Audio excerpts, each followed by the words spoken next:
त्रिशूल डमरू हाती संगे नाचे पार्वती त्रिशूल डमरू हाती संगे नाचे पार्वती तुला बेलाची तुला बेलाची तेरा जमानाचे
मांडीवर बसला गणपती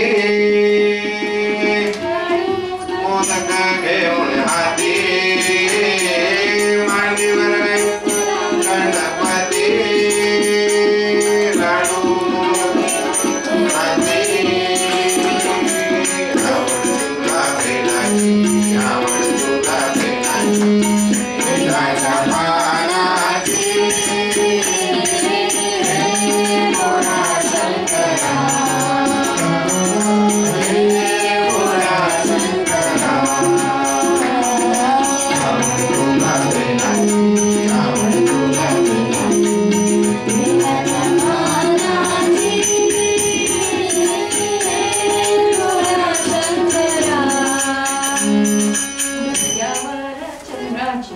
डोक्यावर चंद्राची कोर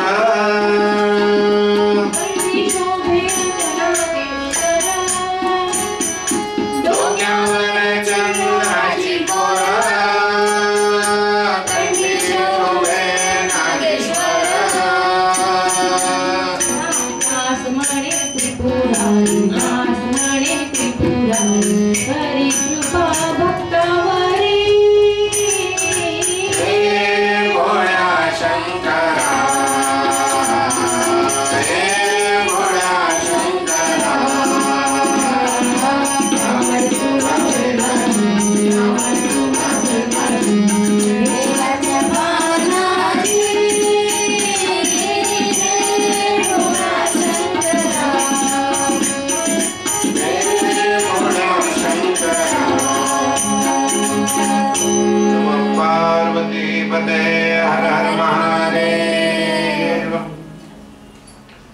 शंकराच्या विवाहासाठी कामदेवाला त्या ठिकाणी त्यांनी पाठवले की बाबा तुम्ही त्या ठिकाणी जा आणि शिवाच्या मनामध्ये विवाहाविषयी तुम्ही काहीतरी जागृत करा किंवा त्यांना विवाह करण्याची इच्छा व्हावी असं तुम्ही त्यांना सांगा. तर कामदेव त्या ठिकाणी गेले. कामदेवाने शंकरावर नाना प्रकारचे कामास्त्र त्या ठिकाणी टाकले पण ते काही त्याचा उपयोग होईना. शेवटी ब्रह्मा आणि विष्णू मध्ये चर्चा झाली की बाबा काय करावं यांना तर आपल्याला केन प्रकारे विवाहासाठी तयार करायचंय. हे दोघं जण त्या ठिकाणी गेले. शिव त्या ठिकाणी उपासना करीत होते आणि हे केल्याच्या नंतर त्यांना आनंद झाला, छान वाटला आणि त्यांनी सांगितले की बाबा हे केशवा, काल आपण 2 नाव पाहिली, त्याच्यानंतर मधुसूदन असे शिवाने त्यांना नाव दिलेले. शिव म्हणले ना किंवा तुमचे वेगळे वेगळे नावं राहतील, त्यापैकी हे 2 नावं त्या ठिकाणी, या 2 नावाने त्यांनी हाका मारली की या केशवा, या मधुसूदन, या. अशा प्रकारे त्यांनी त्यांची हाक मारली आणि त्यांनी समजून सांगितले की जग कल्याणासाठी तुम्हाला विवाह करणं गरजेचंच. काही वेळेस असं होतं 40 पर्यंत लग्नच होत नाही. मग 40च्या नंतर लोकांनी विचारलं का हो लग्न का करत नाही? आपल्याला ब्रह्मचारीच राहायचं होतं ना, आपल्याला काही लग्न करायचंच नव्हतं. ते घरचे लोक आपलं मागे लागले होते म्हणून मी आपलं जायचं म्हणे, पण ते आपल्याला लग्नच करायचं नव्हतं. आता घरच्या लोकांना सांगून मी सुद्धा थकून गेलो म्हणे. आता आपल्याला काय ब्रह्मचारीच राहायचं, आपल्याला सेवेत राहायचं. पण महादेवाने या दोघांचं सांगणं लगेच कबूल केलं. ठीक आहे म्हणे, काय हरकत नाही, पण कसं करता येईल म्हणे बाबा, काय कोण आहे, कोणाच्या विषयी तुम्ही सांगताय, अशा प्रकारे तुम्ही मला सगळं व्यवस्थित सांगा. समजून सांगण्यासाठी दोघेही पती पत्नी त्या ठिकाणी, नारायण, लक्ष्मी, ब्रह्मदेव, सरस्वती हे सुद्धा त्या ठिकाणी गेले आणि त्यांना समजून सांगू लागले. तुमचा जो रुद्र अवतार जो आहे, त्या रुद्र अवताराशी आपल्याला सतीचं म्हणा किंवा पार्वती त्या ठिकाणी विवाह करायचा आहे आपला. अशा प्रकारे त्यांनी नाना प्रकारे त्यांना समजून सांगितलं. आणि इकडे दक्ष राजाला त्यांनी सांगितलं किंवा तू एक चांगल्या प्रकारे तपश्चर्या कर आणि या तपश्चर्याच्या माध्यमातून तुला जी मुलगी संतती रूपामध्ये प्राप्त होईल त्या मुलीचा विवाह आपल्याला रुद्रासोबत, म्हणजे शिवाचा जो अवतार आहे रुद्र, म्हणजे ब्रह्मदेवाच्या, आपण परवा पाहिले की ब्रह्मदेवाच्या भ्रुकुटीपासून रुद्राचा अवतार झालेला आहे, ते रुद्र स्वरूप म्हणजे महादेवाचा, त्याच्याशी त्या मुलीचा आपल्याला विवाह करायचा. अशा प्रकारे त्यांनी दक्ष राजाला सांगितलं, ब्रह्मदेवाचे मानस पुत्र. अशा प्रकारे सांगितल्याच्या नंतर अनेक वर्ष त्या दक्ष राजाने त्या ठिकाणी तपश्चर्या केली आणि तपश्चर्या केल्याच्या नंतर कालिका देवी त्यांना, त्या कालिका देवीने त्यांना दृष्टांत दिला आणि ती त्या ठिकाणी अवतरित झाली, सिंहावर बसलेली होती आणि ती त्या ठिकाणी अवतरित झाली. तिने म्हणले बाबा कशा करता तुम्ही माझी प्रार्थना केली, कशा करता तुम्ही मला या ठिकाणी बोलवलं. मग देवी अवतरित झाल्याच्या नंतर दक्ष राजाने प्रार्थना केली, प्रसीद भगवत्या दे, प्रसीद शिवरूपिणी, प्रसीद भक्ते वरदे, जगन्माते नमोस्तुते. अशा प्रकारे प्रार्थना केली की हे महामाये, हे जगदंबे, तू जर प्रसन्न झालेली असेल तर मला एक आशीर्वाद दे की ब्रह्मदेवाने मला एक मुलगी व्हावी. अशा प्रकारे त्यांनी माझ्या समोर प्रस्ताव टाकलेला आहे आणि तूच माझ्या पोटी मुलगी रूपामध्ये तू माझ्या पोटी जन्म घ्यावा. अशा प्रकारे त्यांनी त्या ठिकाणी देवीला शब्द मागितला. पुत्र वगैरे मला भरपूर झालेले आहेत, पण तुझ्यासारखीच श्रेष्ठ मुलगी जर मला झाली तर मग मी ती रुद्राला मला अर्पण करता येईल किंवा रुद्राला तिला देता येईल. अशा प्रकारे त्यांनी त्या ठिकाणी सांगितलं तू माझी मुलगी होऊन ये. तर मुलीची जीवनामध्ये किती गरज आहे ती ह्याच्यावर आपल्याला लक्षात येतं. कारण पुत्र प्राप्तीसाठी बरेच जण अनुष्ठान करतात, उपासना करतात, पण पूर्वकालापासून पुत्री व्हावी म्हणून दक्ष राजाने, म्हणजे क्वचितच अशी लोक पाहायला मिळतात किंवा पुत्री संतती व्हावी अशा प्रकारे प्रार्थना करणारा हा दक्ष राजा.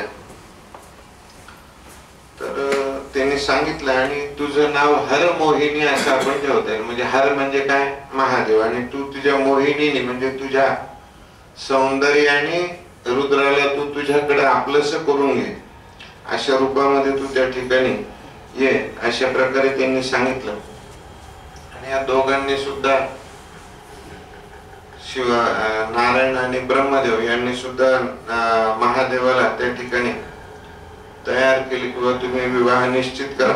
अशा प्रकारे त्यांनी सांगितलं आणि ती देवी सुद्धा त्या ठिकाणी पुत्री रूपामध्ये त्या ठिकाणी तुझ्या पत्नीच्या उदरामध्ये मी जन्म घेईल असं सांगून ती त्या ठिकाणी अदृश्य झाली. आणि दक्ष राजाची जी पत्नी होती, हरे नमः रुद्र संहितायां द्वादशोऽध्याय गौडः. दक्ष राजापासून बरीचशी संतती त्या ठिकाणी निर्माण झाली. आता ही संतती उत्कृष्ट निर्मिती व्हावी, चांगली व्हावी याच्यासाठी वीरणा नावाची जी त्यांची पत्नी होती, वीरण असं तिचं नाव, त्या पत्नीशी त्यांनी त्या ठिकाणी सगळ्या देवतांनी सांगितले की तुमच्या दोघांच्या मिलनातून ती पुत्री जन्माला येईल असं तुम्ही काहीतरी करा. अशा प्रकारे त्यांनी सांगितलं. आणि सुरुवातीला त्या वीरणी आणि दक्ष राजा यांच्या दोघांच्या मिलनातून हरियश्व असे आनंद प्रकारचे त्या ठिकाणी पुत्र त्यांच्या गर्भातून त्या ठिकाणी त्यांची उत्पत्ती झाली. आणि ब्रह्मदेवाने सांगितलेलंच होतं की तुम्ही संतती वाढवा आणि ह्या सगळीकडे सृष्टीमध्ये अशी संतती विनाशी म्हणजे जन्म घेणारी आणि नाश पावणारी अशी संतती तुम्ही त्या ठिकाणी निर्माण करा. अशा प्रकारे त्यांनी त्यांना सांगितलं. आणि सांगितल्याच्या नंतर मग काय केलं, त्यांचे जे पुत्र झाले होते म्हणजे त्या सगळ्या पुत्रांना मिळून त्यांनी हर यश्व असं नाव त्या ठिकाणी त्यांना ठेवलं. असं नाव ठेवल्याच्या नंतर त्यांना काय सांगितलं, त्यांना आदेश दिला की बाबा तुम्ही नारायण नावाचं जे पावन तीर्थ आहे त्या तीर्थावर जा तुम्ही आणि तपश्चर्या करा. आणि तपश्चर्याच्या नंतर तुम्ही नाना प्रकारची संतती तुम्हाला त्या ठिकाणी होईल अशा प्रकारे तुम्ही प्रयत्न करा.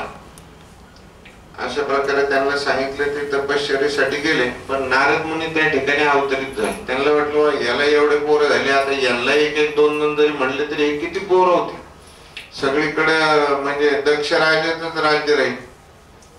म्हणून त्यांनी काय सांगितलं, अरे बाबा तुम्ही काही संतती उत्पत्तीसाठी थोडी तुमचा जन्म झालेला आहे, तुमचा जन्म झालेला आहे शिवाची उपासना करण्याकरता तुमचा जन्म झालेला आहे. अशा प्रकारे त्यांना नाना प्रकारे त्यांना समजून सांगितलं. आणि हरियश्व गण म्हणजे अशा त्याची मुलं होते म्हणजे सगळ्यांचा जो मुलांचा समूह होता त्या समूहाचं नाव हरियश्व गण असं ठेवलेलं होतं. त्यांना सांगितलं आणि त्यांना सांगितल्याच्या नंतर काय केले की बाबा त्यांचं मन पालटलं की बाबा नारद सांगतो ते बरोबर आहे, आपण काही नुसतं संतती उत्पन्न करायला किंवा संतती वाढवण्यासाठी या ठिकाणी आलेलं नाही, आपण काहीतरी शिव उपासनेच्या माध्यमातून आपल्याला काहीतरी मिळवता येईल अशा प्रकारे त्यांनी त्या सांगितलं. आणि त्यांनी हा विषय सोडूनच दिला, विवाहाचा विषय सोडून दिला की नाही आपल्याला लग्नच नाही करायचं. म्हणून त्यांनी तपश्चर्येसाठी वेगळ्याच मार्गाने ते निघून गेले. हे समजलं दक्ष राजाला समजलं. त्याला खूप राग आला की बाबा हिने असं काय केलं. कालांतराने त्याला पुन्हा संतती उत्पन्न झाली आणि त्या मुलांचा जो समूह आहे त्या समूहाला शबलाश्व असं नाव त्यांनी त्या मुलांच्या समूहाला दिलं. कारण प्रत्येकाचं नाव इथे त्या ठिकाणी घेता घेता आपल्याला बराच वेळ चालला जाईल. म्हणून त्यांनी त्या समूहाचं त्या मुलांच्या नाव असं शबलाश्व. आता आपण जसं म्हणतो अमुक परिवार तमुक परिवार, मग ते प्रत्येकाच्या पोराचं काही आपण नाव घेत बसत नाही, तर तसं त्यांनी त्यांना शबलाश्व नाव दिलं. त्या ठिकाणी पुन्हा नेहमीप्रमाणे नारद त्या ठिकाणी प्रगट झाले आणि त्यांनी त्यांना सांगितलं बाबा तुमचं काही खरं नाही, तुम्ही काही आपलं ह्या नादी लागू नका. तुमच्या वडिलांनी पुष्कळशी संतती उत्पन्न केली, सगळ्या गोष्टी झाल्या, पण तुमचं काम काही हे नाही आणि तुम्ही ह्या नादी लागू नका. तुम्ही तुमचं आपलं ध्यान धारणा आणि तपश्चर्येच्या माध्यमात तुम्ही जा असं सांगून ते मुलं सुद्धा त्या ठिकाणून निघून गेले. आणि हे सगळं समजलं दक्ष राजाला समजलं आपल्याला संतती उत्पत्ती करण्यासाठी आपल्या वडिलांनी त्या ठिकाणी इथे पाठवलं आणि हा आपल्या मुलांना काहीतरी वेगळं सांगू लागला. आणि मुलं आपले एक एक निघून चालले ना. मुलांना घडवणं संस्कार करणं हे फार अवघड आहे आणि ही वाढलेली संतती आपली हा त्यांना वेगळ्याच नादी लावू लागला. अशा प्रकारे त्याला वाईट वाटलं आणि त्यांनी नारदाला शाप दिला नारदाला शाप दिला किंवा तू एका ठिकाणी कधीच टिकणार नाही, तू सतत फिरत राहशील. आपण नारद पाहतो, घटक्यात इथे असतात, घटक्यात तिथे असतात. कलियुगात सुद्धा पुष्कळशे नारद आहेत किंवा या घरातून त्या घरात, त्या घरातून त्या घरात, इकडे काय चाललं तिकडे काय चाललं, याचं काहीतरी सांग त्याचं काहीतरी सांग असे, म्हणजे ते एका ठिकाणी टिकतच नाही. हा नारदाला दक्ष राजाचा म्हणजे शापच. आणि त्याला वाईट वाटले किंवा जर माझ्या मुलांना संतती झाली असती, अमुक झालं असतं तमुक झालं असतं, तर त्यांनी देवरून फेडलं असतं, ऋषीरून फेडलं असतं आणि पितृवरून फेडलं असतं. आता आपली ही जी कथा चालू आहे, तर आग्रहारकर परिवारांचं जे पितृऋण आहे, ह्या कथेच्या माध्यमातून तो परिवार ते ऋण फेडण्याचा या ठिकाणी प्रयत्न करतोय. धार्मिक विधीत आपल्याकडून होतात, पण हा असा मोठा उपक्रम सहसा कोणी राबवत नाही. पण हा परिवार तो प्रयत्न करतोय की ह्या निमित्ताने आपलं पितृ ऋण फेडण्याचा तो परिवार प्रयत्न करतोय. कारण पुत्र असावा आणि तो पुढे आपल्या पितरांचं ऋण फेडण्यासाठी तो तयार असावा, अशा करता पुत्र संतती हवी असते की तो कालांतराने पुढे चालून आपल्या पितरांचं ऋण फेडण्याचा तो प्रयत्न करेल. तर त्याला वाईट वाटले किंवा आपल्या मुलांना त्यांनी असं हे केलं, आता पितृऋण फेडण्यासाठी आपल्याजवळ आता कोणीच राहिलं नाही आणि त्यांना त्याचं दुःख झालं. हरये नमः.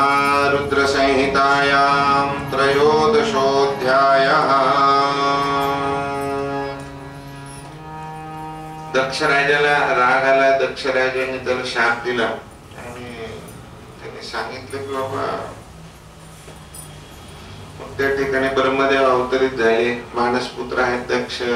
दक्ष त्यांचे वडिलांनी सांत्वन केले किंवा तू काही चिडू नको, काही रागवू नको, हे सृष्टीचा नियम आहे, ह्या गोष्टी कमी जास्त प्रमाणात घडणारच आहे. तू नारदाविषयी तू काही राग मनामध्ये धरू नको, अशा प्रकारे त्याला समजूत घातली. आणि तुझ्या जीवनात मोठं कार्य आहे, त्या कार्याकडे आपल्याला जायचंय.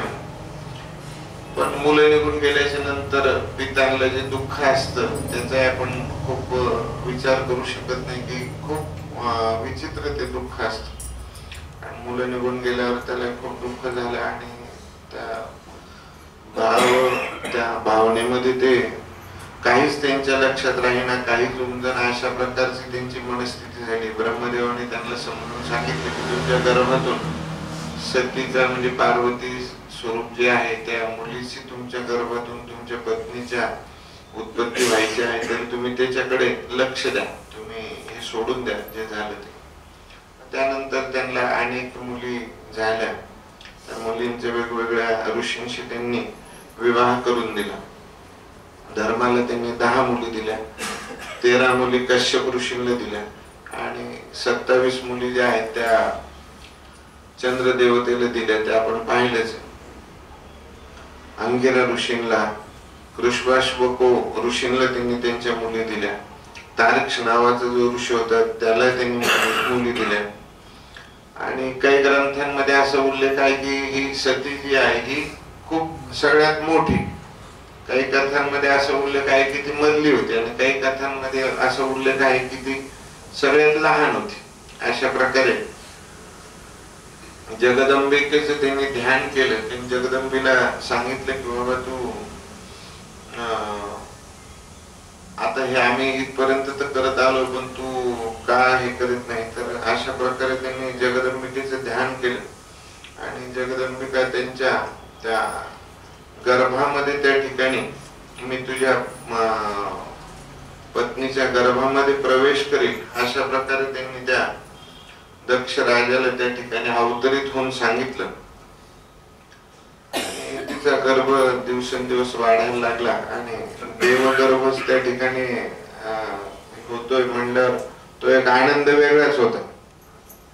आणि त्या आनंदामध्ये ती विभोर होऊन जगदंबेचे नेहमी निरंतर नामस्मरण त्या ठिकाणी ती करायला लागली आणि तिचा दिवसेंदिवस तो गर्भ वाढायला लागला आणि देवतेचा आशीर्वाद त्या ठिकाणी तिला मिळत गेला. नमन नमन जगदंबाये, नमन नमन जगदंबाये.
चरणावरे ठेवितो डोळे चरणावरे ठेवितो डोळे नमन नमन जगदंबाई नमन नमन जगदंबाई जगदंबाई. अशा प्रकारे त्या ठिकाणी जगदंबा प्रकट झाली आणि तिने सांगितले तुम्ही काही काळजी करू नका. आणि दिवसेंदिवस त्या ठिकाणी वीरणी जी होती तिचा गर्भ त्या ठिकाणी वाढत चालला. सगळा आनंद जिकडे तिकडे, कारण साक्षात जगदंबा त्या ठिकाणी अवतरित होणार होती.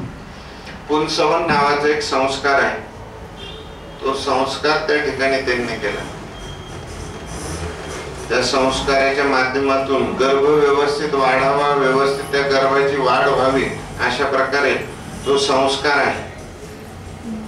स्त्रीच्या नाकामध्ये त्यावेळेला 6व्या किंवा 8व्या महिन्यामध्ये स्त्रीच्या नाकामध्ये दुर्वाचा रस हा सोडला जातो. कारण त्यावेळेला गर्भवती स्त्री असताना तिच्या शरीराची उष्णता ही खूप वाढत असते आणि ती शरीराची उष्णता वाढू नये म्हणून तिच्या नाकामध्ये तो दुर्वाचा रस सोडला जातो.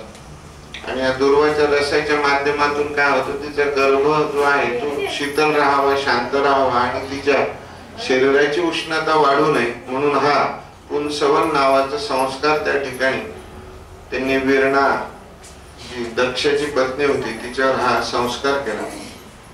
दिवस भरत गेले, आनंद होता आणि कालांतराने त्या गर्भातून ती मुलगी त्या ठिकाणी तिची उत्पत्ती झाली. ती देवी स्वरूप होती. जगदंबा माता की जय. आकाशातून पुष्पवृष्टी झाली आणि सगळ्यांनी त्या ठिकाणी जय जयकार केला, आनंद झाला.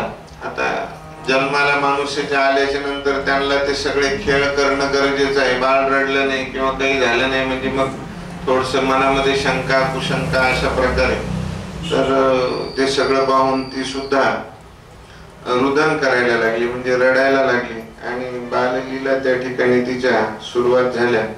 आणि जसं कलेने चंद्र वाढत जातो तसं तसं तिचं वय वाढत चाललं. आणि सगळ्या ऋषीमुनींना त्या ठिकाणी त्यांनी दान धर्म त्या ठिकाणी केला आणि तिचं नाव उमा असं त्या ठिकाणी त्यांनी उमा असं नाव ठेवलं गेलं. नियमित तिची ती वाढ होत चालली आणि मुळातच तिथं जन्मच तिच्यासाठी होता की बाबा आपल्याला शिवाची उपासना करायची, शिवाला आपल्याला पती म्हणून स्वीकार करायचा आहे असं तिच्या मुळातच तिची ती हे असल्यामुळं नाना प्रकारे शंकराचे चित्र काढणे, शिवाची मूर्ती तयार करणे, शिवाची उपासना करणे अशा प्रकारे तिच्या मनामध्ये त्या वेगवेगळ्या प्रकारच्या गोष्टी त्या ठिकाणी तिच्या येऊ लागल्या. पार्वतीचं बालपण संपत गेलं आणि ती युवा अवस्थेकडे त्या ठिकाणी जाऊ लागली. युवा अवस्थेकडे जात असताना शिव उपासना सुद्धा तिची सतत चालू होती. आणि मुलगी जशी जशी मोठी होत चालते तशी वडिलांना आईला सुद्धा तिची चिंता असते किंवा लवकरात लवकरीचा विवाह व्हावा म्हणून त्या ठिकाणी ती चिंतेत असते. आई नाना प्रकारचे संस्कार तिच्यावर करण्याचा प्रयत्न करत असते. तुला स्वयंपाक आला पाहिजे, अमुक आलं पाहिजे, तमुक आलं पाहिजे, हे आलं पाहिजे, ते आलं पाहिजे. वडील बिचारे आर्थिक त्या नियोजन करण्यामध्येच ते तसेच असतात किंवा काहीतरी जुळवाजुळव करून ठेवावं अशा प्रकारे त्यांच्या डोक्यात ते विचार असतात. नियमित तिची उपासना चालू केली. उपासना चालू केल्याच्या नंतर आपण 12 मासाचं फळ आपण कथेमध्ये ऐकलं किंवा काय काय फळ आपल्याला त्या ठिकाणी मिळत चालतं अशा प्रकारे आपण ते फळ ऐकलं. तर पहिल्या महिन्यापासून मराठीचा जो महिना आहे त्या महिन्यापासून तिने अश्विन महिन्यापासून तिने उपासना त्या ठिकाणी चालू केली. प्रतिपदा, षष्ठी आणि एकादशी अशा तिथीला तिने नाना प्रकारची उपासना चालू केली. भगवंताला गुळ भात अशा प्रकारचं तिने नैवेद्य त्या ठिकाणी भगवंताला ते अर्पण करू लागले. त्याच्यानंतर कार्तिक मासामध्ये वेगवेगळ्या प्रकारचे चतुर्दशीला तिने शिवाचा श्रृंगार त्या ठिकाणी करून शिवाला तिने प्रसाद अर्पण त्या ठिकाणी ती करू लागली. खीर तिने अर्पण करावी. मार्गशीर्ष महिन्यामध्ये कृष्णाष्टमीला तीळ आणि जव यांच्यापासून तयार झालेला भात ती त्या ठिकाणी अर्पण करू लागली. पौष मासामध्ये सप्तमी जी येते त्या सप्तमीला रात्रभर जागरण करून तिने शिव उपासना करावी. शिवरात्रीचा आपण ऐकतोय की बाबा शिवरात्रीला आपण जागरण करून शिवाची उपासना करतो, तसं तिने पौष मास मध्ये रात्रभर जागरण करून तिने शिवाची उपासना केली आणि प्रातःकाळी म्हणजे सकाळी सकाळी तिने खिचडीचा नैवेद्य त्या ठिकाणी परमेश्वराला अर्पण करावं. माघ मासाची पौर्णिमा जी आहे त्या पौर्णिमेमध्ये तिने रात्रभर जागरण करून नदीमध्ये त्या ठिकाणी तिने स्नान करावं आणि ओल्या वस्त्रानेच तिने शिवाचे पूजन त्या ठिकाणी करावं. फाल्गुन मासामध्ये कृष्ण पक्षीचे चतुर्दशी रात्रभर जागरण करून चारी प्रहर जे असतात त्या चारी प्रहरांची तिने वेगवेगळ्या प्रकारे त्या ठिकाणी शिवाची पूजा करावी आणि शिवाचा आशीर्वाद त्या ठिकाणी ती वेगवेगळ्या प्रकारे मिळवून घेऊ लागली. चैत्र मासामध्ये शुक्ल पक्षातली चतुर्दशी जी आहे तर दिवस रात्र तिने त्या ठिकाणी शिवाचं स्मरण केलं. आणि दवना म्हणून एक प्रकार आहे त्या तिकडे खंडोबाच्या तिथे वाहण्यात आपल्या इकडच्या भागात नाही तो, पण खंडोबाला आवर्जून तो वाहतात. म्हणजे शिवाचं स्वरूप आहे खंडोबा मल्हारी माळसाका. तर तो दवना म्हणून जो प्रकार आहे तर ते दवना वनस्पती त्या ठिकाणी त्यांनी शिवाला वाहिली. वैशाख मासाच्या तृतीयेला म्हणजे तिळाचाच आहार करून ती त्या ठिकाणी राहू लागली. तीळ त्या ठिकाणी तिने घेतले. जव आणि भात याचा नैवेद्य तिने त्या ठिकाणी दिला. ज्येष्ठ पौर्णिमेला रात्रभर जागरण करून सुंदर प्रकारे आपले शृंगार करून त्या ठिकाणी देवतेचे त्या ठिकाणी पूजन केले. देवतेला सुंदर प्रकारचा शृंगार त्या ठिकाणी केला. आषाढ महिन्याच्या शुक्ल चतुर्दशीला काळे वस्त्र घालून तिने शिवाचे पूजन केले. त्याच्यानंतर श्रावण मासातल्या शुक्ल पक्षातील अष्टमी जी आहे, अष्टमी आणि चतुर्दशी यांना काय केलं त्यांनी परमेश्वराला यज्ञोपवीत अर्पण केलं. यज्ञोपवीत म्हणजे जानवे. भाद्रपद मासातल्या कृष्ण पक्षातील त्रयोदशीला नाना प्रकारचे फुलं परमेश्वराला अर्पण केले. आपण मागच्या कालच्या कथेत पाहिले किंवा कोणते कोणते फुलं देवाला चालतात कोणते नाही चालत अशा प्रकारचे त्यांनी ते फुलं वाहिली. काही काळ त्यांनी पाण्याचाच नुसता आहार घेऊन तिने बराचसा कालावधी तिने व्यतीत केला. अन्नाचा त्याग केला, पण त्याच अन्नाचा नैवेद्य त्या ठिकाणी तिने दाखवला. अशा प्रकारे तिने नाना प्रकारचं व्रत त्या ठिकाणी केले. या व्रताला काय म्हणतात? नंदा नावाचं हे व्रत आहे. किंवा प्रत्येक महिन्याला तुम्ही अशा प्रकारची ती उपासना शिवाची जरी केली तर या व्रताला नंदा नावाचं व्रत असं ह्या व्रताला असं म्हणतात. अनन्य भावाने ती परमेश्वराला शरण जायची, हे सगळं कार्य करायचं. कार्य झाल्याच्या नंतर तपश्चर्या करायची, जप करायची, नामस्मरण करायचे. अशा प्रकारे तिचं कार्य त्या ठिकाणी चालू होतं. आणि शिवाची तपश्चर्या त्या ठिकाणी पार्वतीची तपश्चर्या इतकी गेली की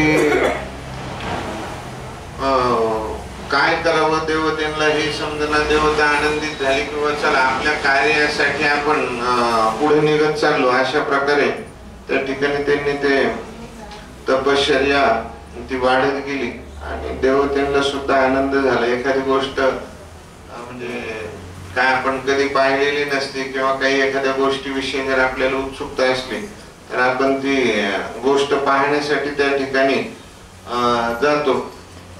अशा प्रकारे सगळे देवता त्या ठिकाणी अवतरित झाले. त्या देवतेने तिची तपश्चर्या पाहण्यासाठी ते त्या ठिकाणी आले आणि सगळा आनंद झाला. लक्ष्मीच्या बरोबर वासुदेव त्या ठिकाणी आले, ब्रह्मदेवाच्या सोबत त्या ठिकाणी सरस्वती आली. अशा प्रकारे त्या ठिकाणी ते येऊ लागले आणि खूप आनंद त्या ठिकाणी त्यांना झाला. आणि आनंद झाल्याच्या नंतर सगळे देव ती तपश्चर्या पाहत पाहत पाहत त्याच्यामध्ये इतके मग्न होऊन गेले की सगळंच ते भान त्या ठिकाणी ते विसरून गेले. इति श्री रुद्र संहितायां पंचदशोऽध्याय.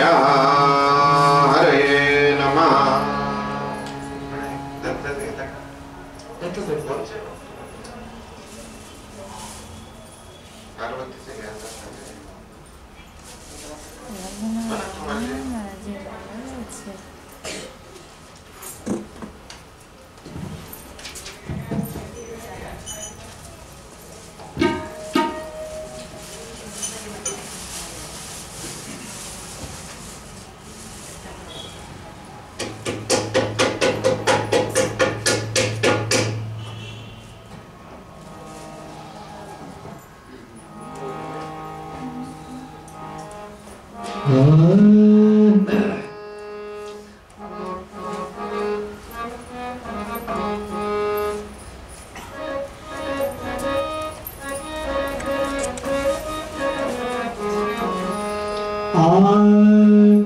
कृतार्थ करण्या जन्म आपुला नित्य भजा गुरुवरा स्मरा हो दिगंबरा ईश्वरा स्मरा हो दिगंबरा ईश्वरा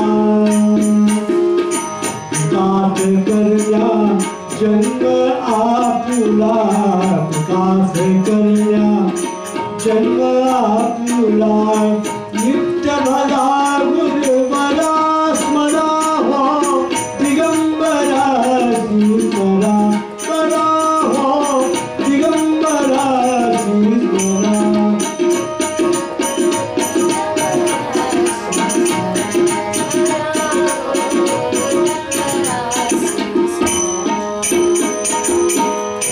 गुरुपदाला करिता वंदन संसाराचे तुटती बंधन गुरुपदाला करिता वंदन संसाराचे तुटती बंधन सदैव स्मरुनी दत्तपदाला सदैव स्मरुनी दत्तपदाला ताप भवाचा स्मरा हो दिगंबरा ईश्वरा स्मरा हो दिगंबरा ईश्वरा स्मरा हो दिगंबरा ईश्वरा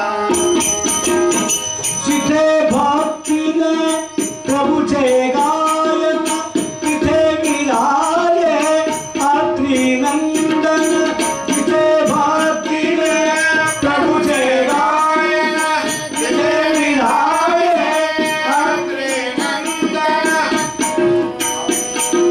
नामामृत हे सदैव सेवून नामामृत हे अखंड सेवून जीवाला उधरा स्मरा हो दिगंबरा ईश्वरा स्मरा हो दिगंबरा ईश्वरा स्मरा हो दिगंबरा ईश्वरा ज्ञान भक्तीच्या उजळून ज्योती ज्ञान भक्तीच्या उजळून ज्योती नामाची गात आरती गुरुनामाची गात आरती सद्भावाच्या भाव फुलानी सद्भावाच्या भाव फुलानी पूजन गुरुचे करा स्मरा हो दिगंबरा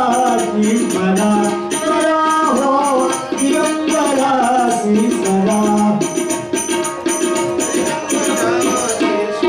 कृतार्थ करण्या जन्म आपुला कृतार्थ करण्या जन्म आपुला नित्य भजा गुरुवरा स्मरा हो दिगंबरा ईश्वरा स्मरा हो दिगंबरा ईश्वरा स्मरा हो दिगंबरा ईश्वरा अवधूत चंद्र श्री गुरुदेव दत्त.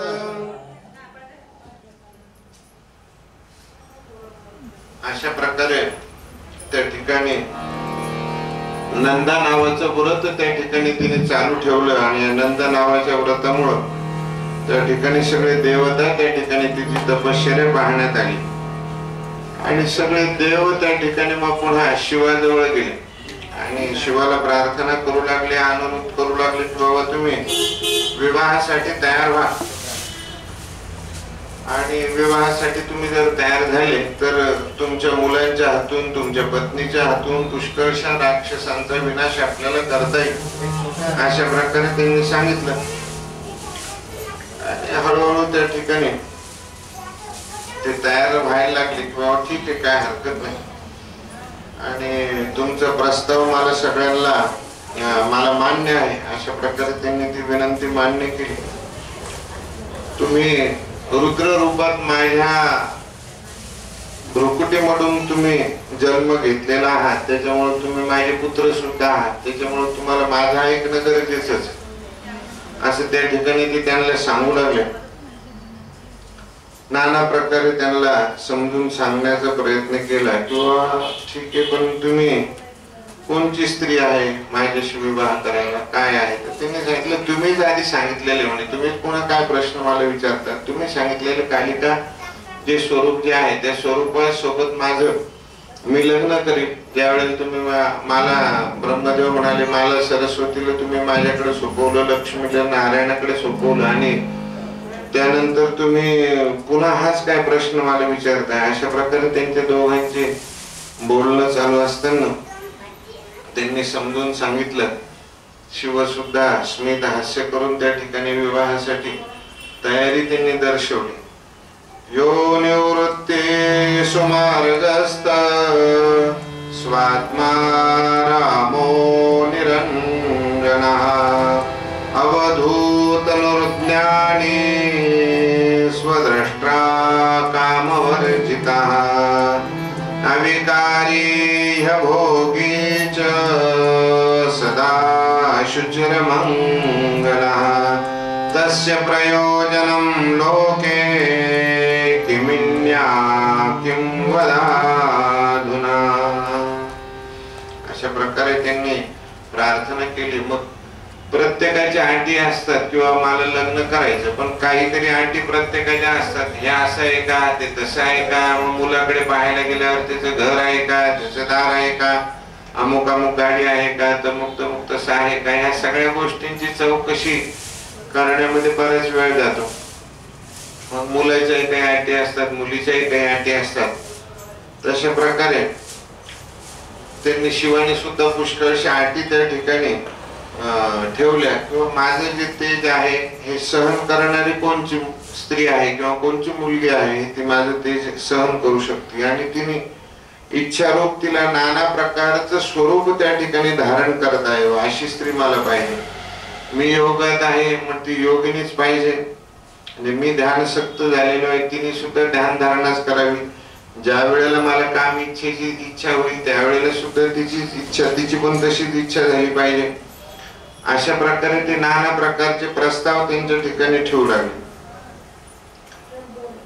तिने माझ्या ह्या कार्यात बऱ्याच वेळेला घरातून निघताना आपण गडबडीत असतो किंवा निघतो, पत्नीने विचारलं का तू माझ्या याच्यात लक्ष देऊ नको, माझं मला पाहू दे, तू कशाला विनाकारण लक्ष घालते त्याच्यामध्ये, तुझं काम नाही ते, मला बाहेरचं पाहू दे काय असेल तसं. तसं शिवाने सुद्धा त्यावेळेला कबूल करून घेतलं की बाबा तिने अशी माझी जास्त चौकशी नाही केली पाहिजे, जास्त विचारपूस नाही केली पाहिजे किंवा तुम्ही ध्यान धारणेतच का बरं बसतात, असं का करतात, असं सुद्धा तिने जास्त विचारपूस नाही केली पाहिजे. कारण माझं सगळं लक्ष ध्यान धारणेमध्येच माझं सगळं लक्ष असतं आणि तिने माझ्यावर दृढ विश्वास हा ठेवला पाहिजे. जर माझ्या एखाद्या शब्दाच्या बाबतीत तिच्या मनामध्ये जर शंका निर्माण झाली आणि तिला मनामध्ये जर काही हे झालं तर तिच्याविषयी मला प्रेम राहणार नाही. अशा प्रकारे ह्या अशाच मुलीशी मी लग्न करू शकते. दक्ष राजाला सुद्धा ज्या वेळेला म्हणजे देवीने ज्या वेळेला दृष्टांत दिला त्यावेळेला तिने सुद्धा तो शब्द दक्ष राजाकडून वदवून घेतला की जर तुमच्या मनामध्ये माझ्याविषयी जर काही असं आलं की बाबा म्हणजे हिला बोलवायचं नाही किंवा हिला सांगायचं नाही, सगळ्यांना सांगायचं पण हिला सांगायचं नाही, अशी जर काही भावना तुमच्या मनामध्ये जर निर्माण झाली तर मी त्या ठिकाणी निघून जाईल. अशा प्रकारे दक्ष राजाच्याकडून सुद्धा सतीने ते वचन मागून घेतलं होतं. असंच वचन नारायणाकडून आणि ब्रह्मदेवाकडून शिवाने मागून घेतलं की तिला माझ्याविषयी काही जरी शंका वाटली आणि मी काही जरी सांगतो हे जर तिला ते खोटं वाटत असेल तर ती माझ्या मनामधून उतरून जाईल, तिच्याविषयी मला प्रेम राहणार नाही. अशा प्रकारे त्यांनी वेगवेगळ्या गोष्टी त्या ठिकाणी त्यांनी कबूल करून घेतल्या. विवाहामध्ये सप्तपदी हा विधी होत असतो की त्यावेळेला या सगळ्या एकमेकांकडून त्या गोष्टी एकमेकांनी कबूल करून घ्यायच्या असतात. पण महादेव असे हुशार होते की त्यांनी आधीच या सगळ्या गोष्टी कबूल करून घेतल्या. सगळ्यांनी सांगितलं हो तुम्ही काही काळजी करू नका, सगळं तुमचं आम्हाला मान्य आहे, तुम्ही जसं म्हणताल तसं आम्हाला सगळं मान्य आहे. अशा प्रकारे त्यांनी ते सगळं कबूल करून घेतलं. मग त्यांनी विचारलं अशी मुलगी आहे तरी कोण, तुम्ही मला इतकं मागे लागू लागले लग्नाविषयी, पण आहे तरी कोण अशी मुलगी. मग त्यांनी ते सगळं सांगितलं. आणि हे शिवाला माहित नाही अशातला भाग नाही, सगळं त्याच्याच याच्यामुळे चाललं. पण काही वेळेला अज्ञान घेतलं तर त्याच्यात बराचसा आनंद असतो. काही गोष्ट पाहून न पाहिल्यासारखी केली तरी त्याच्यात बऱ्याच वेळेला तो एक आनंद असतो, अज्ञानात आनंद असं ते म्हणतात. मग त्यांनी विचारलं की कोण मुलगी काय आहे, तुम्ही ते सगळं विस्तार करून मला सांगा. मग त्यांनी ब्रह्मदेवाने सांगितले दक्ष नावाची जी राजा आहे त्याच्या पुत्रीशी तुमचा विवाह करायचा, अशा प्रकारे त्यांनी सांगितलं. आणि सांगितल्याच्या नंतर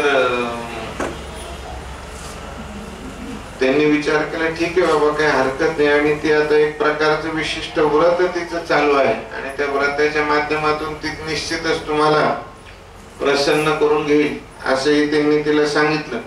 आणि पार्वतीचं योगायोग कसा असतो, घडून यायचं असले तर सगळ्या गोष्टी त्या ठिकाणी घडून येतात आणि नसल घडायचं तर ते होतही नाही.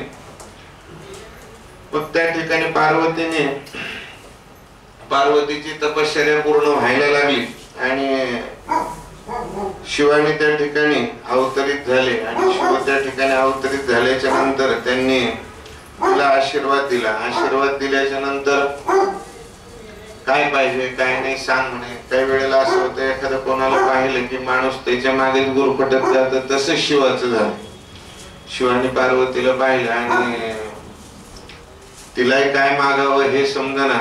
आणि मग डायरेक्टच त्यांनी शिवाने प्रपोजलच ठेवून दिली किंवा तू माझी पत्नी होय असं त्यांनी डायरेक्टच तिला सांगितलं. सांगितल्याच्या नंतर काय झालं की पार्वतीला बोलायचं काही विषयच राहिला नाही, काही फोन करायचं काम नाही, काही पत्र पाठवायचं काम नाही, काही नाही, सरळच बोलणं झालं. सरळच तो विषय झाल्यामुळे काही विषयच राहिला नाही, काही हाव नाही, काही म्हणायचा विषयच राहिला नाही.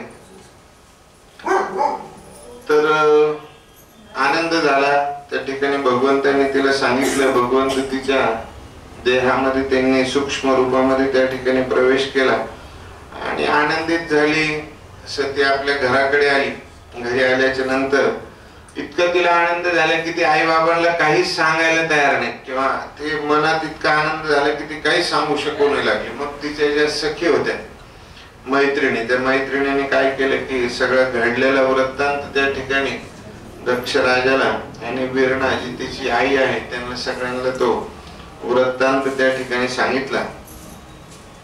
आणि वृत्तांत सांगितल्याच्या नंतर तिने जो नंद नावाचं जो व्रत त्या ठिकाणी केलं होतं ते व्रत सुद्धा त्या ठिकाणी सफल झालं.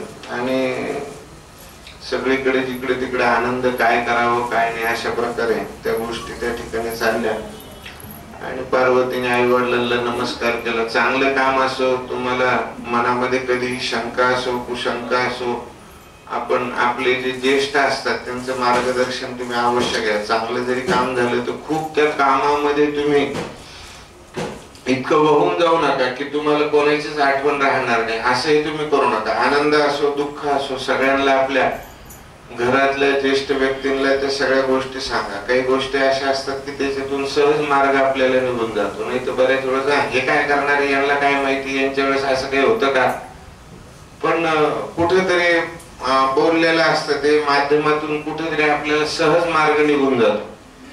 म्हणून आनंद असो दुःख असो हे सगळ्यांना एकमेकाला सांगा. बऱ्याच वेळेस एखादं क्षुल्लक काम असतं ते होणार नसतं, पण आपण कोणाला तरी सांगितलं की ते लगेच त्याच्यातून आपल्याला मार्ग निघतो, ते कार्य आपलं त्या ठिकाणी होऊन जात.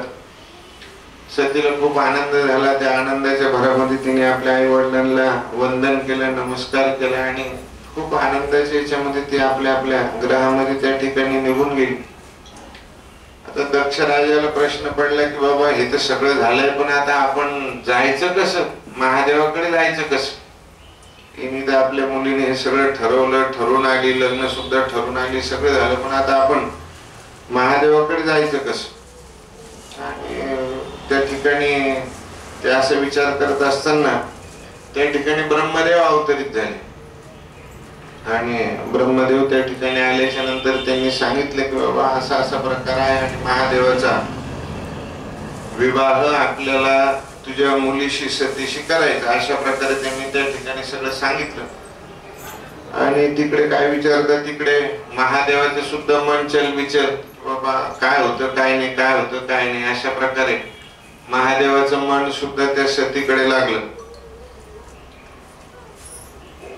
त्या ठिकाणी महादेवाच्या निरोप घेऊन ते त्या ठिकाणी आले की बाबा आता ब्रह्मदेवाने सांगितलं आपल्याला विवाहाचं कार्य करायचंय आणि तुम्ही त्या विवाहाच्या तयारीस लागा, अशा प्रकारे त्यांनी सांगितलं. आणि सांगितल्याच्या नंतर काय करू, मी काय सेवा करू काय नाही, अशा प्रकारे त्यांची ती चर्चा चालू झाली. आणि दक्षाकडे त्यांनी विवाहाचा प्रस्ताव त्या ठिकाणी त्यांनी मांडला. आणि विवाहाचा प्रस्ताव मांडल्याच्या नंतर नाना प्रकारचे त्या ठिकाणी साधू संत त्या ठिकाणी यायला लागले आणि एकमेकाचा निरोप त्या ठिकाणी हातोपाती एकमेकाला द्यायला लागले. त्यावेळेला पत्रिका किंवा असा काही प्रकार नसावा, एकमेकाच्या हातोपाती सगळ्यांना तो निरोप त्या ठिकाणी ते देत गेले. आणि पार्वतीचा आणि शिवाचा विवाह करण्याचा त्या ठिकाणी तो प्रस्ताव त्या ठिकाणी ठेवला. तो प्रस्ताव त्या ठिकाणी मंजूर झाला आणि विवाह करण्याचा त्यांनी त्या ठिकाणी निश्चय केला. इति रुद्र संहितायां षोडशोऽध्याय गूढः. हरे नमः.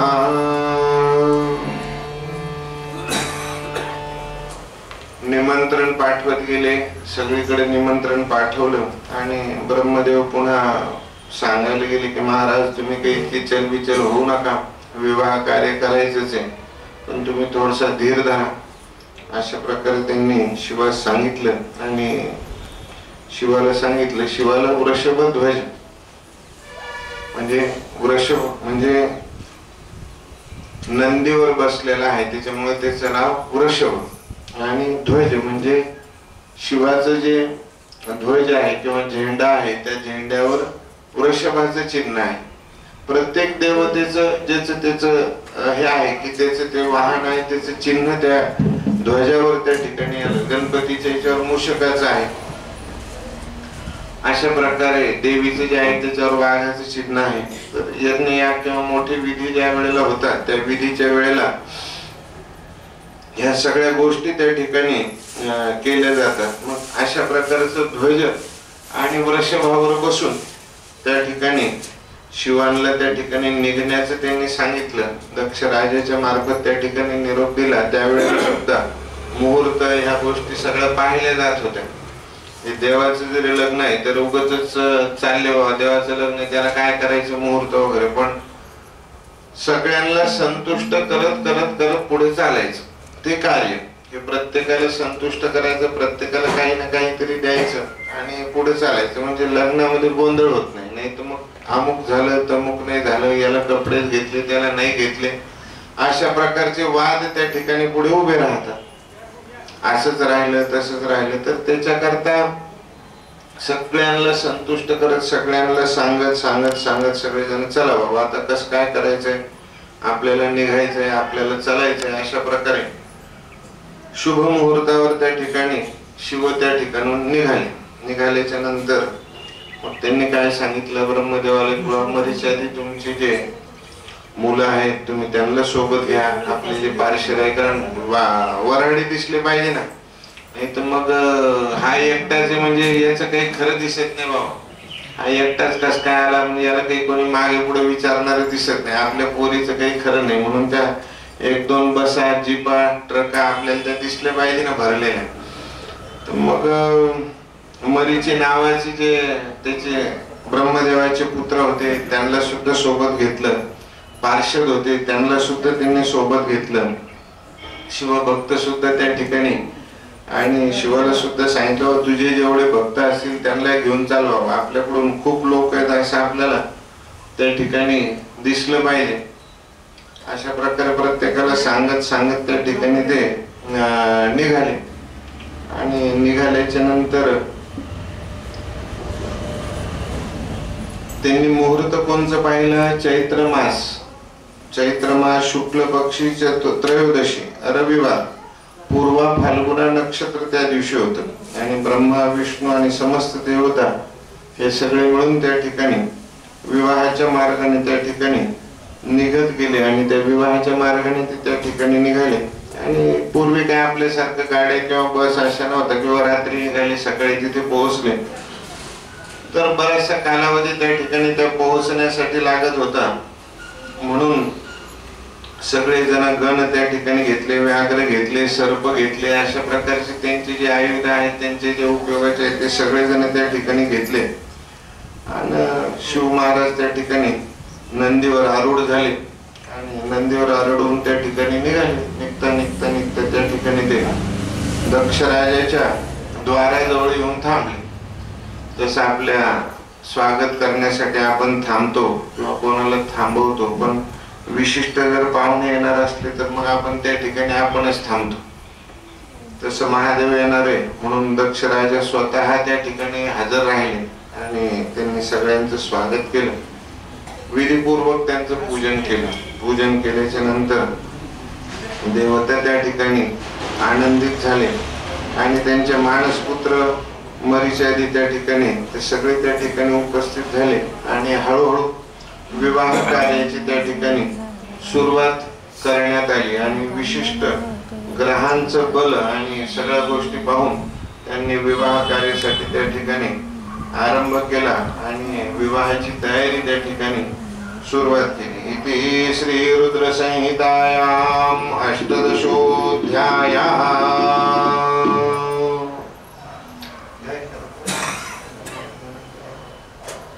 बोलवा त्यांना दोघं आले का जावई पाठ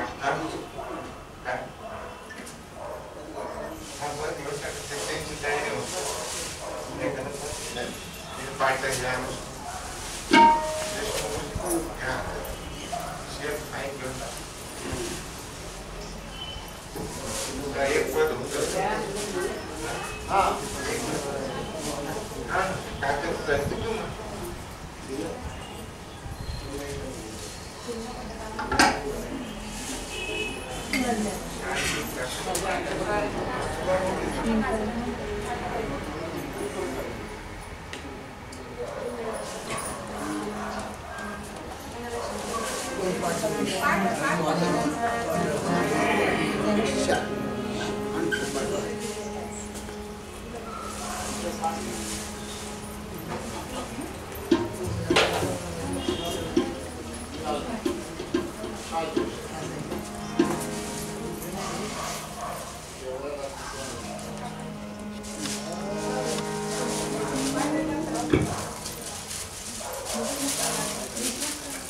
जय शिव शंकर महेश्वरम जय शिव शंकर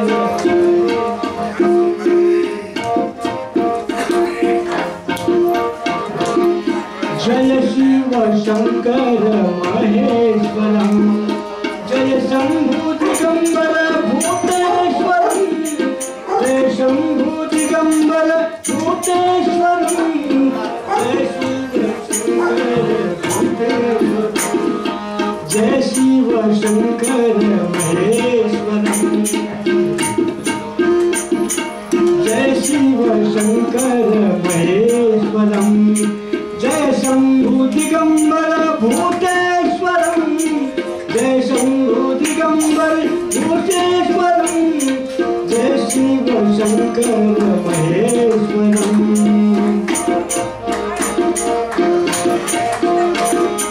पशुपति त्रिपुरारी गंगाधर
पुनर्पलोकेश्वरम् आशुतोषं प्रभु बालचन्द्राधरम् आशुतोष प्रभु बालचन्द्रधरम् जय शिव शंकर महेश्वरम् जय शिव शंकर महेश्वरम् जय शंभु दिगंबर भूतेश्वरम् जय शंभु दिगंबर भूतेश्वरम् जय शिव शंकर महेश्वरम् जय शिव शंकर महेश्वरम्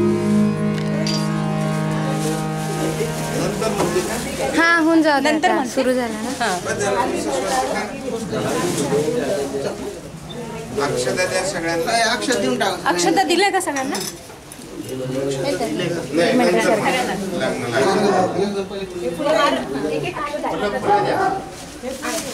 एवढे 7-8 टोपी घाला ना.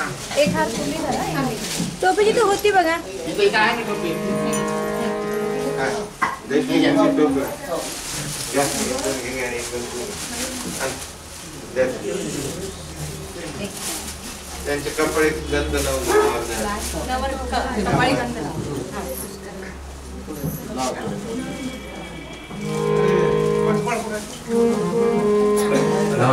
सगळ्यांना गंध लावा. अक्षता वाटा सगळ्यांना. मोबाईल मध्ये सगळे घ्यावं का पुन्हा प्रसंग काय गंधाची वाटी होती की सगळ्या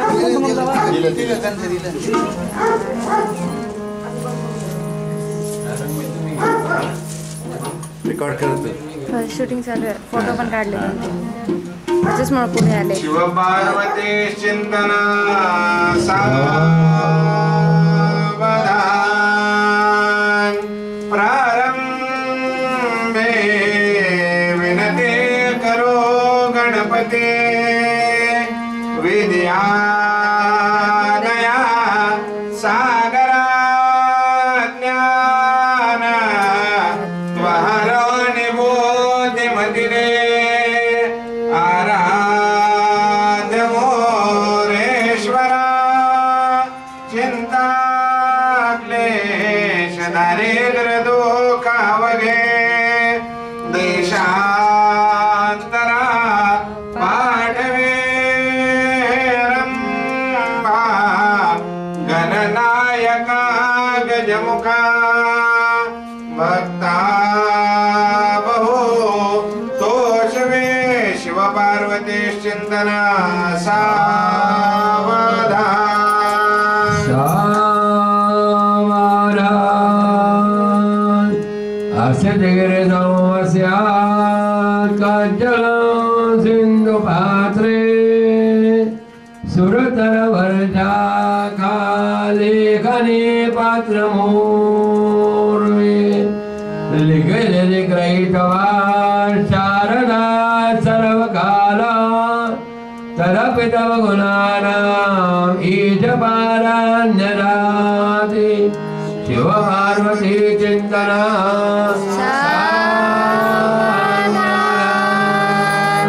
गंगा सिंधु सरस्वती जयमुना गोदावरी नर्मदा कावेरी शरयो महेंद्र तनया चर्मण्वती वेदिका क्षिप्रा वेत्रवती महासुर नदी ख्याता जया गंडकी पूर्णा पूर्ण जलय समुद्र सहित कुर्वन्तो मंगलम शिव पार्वती चिंतन सावधान सावधान यं ब्रह्मा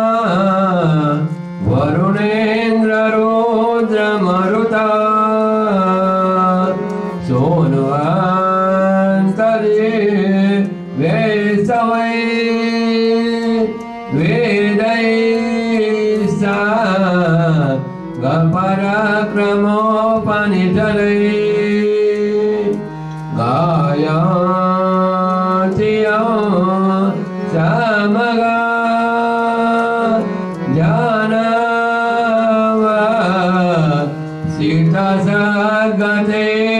मनसा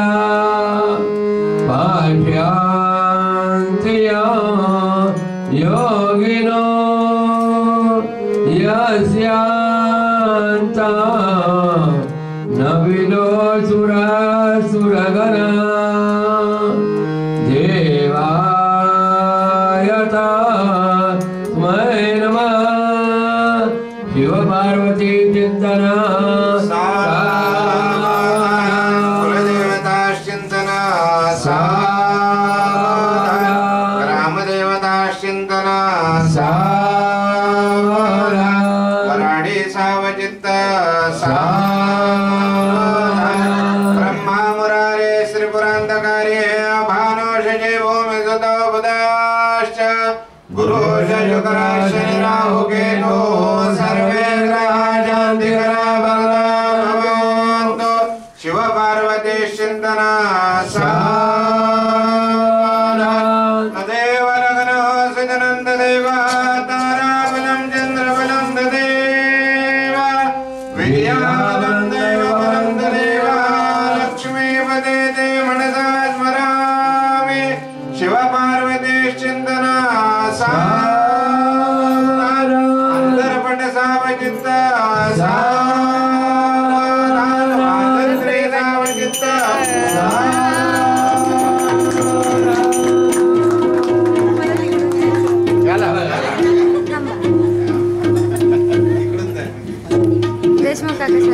देशमुख काका सरकार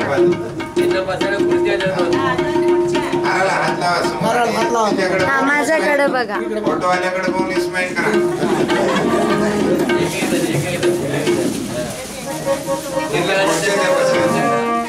खुर्च्या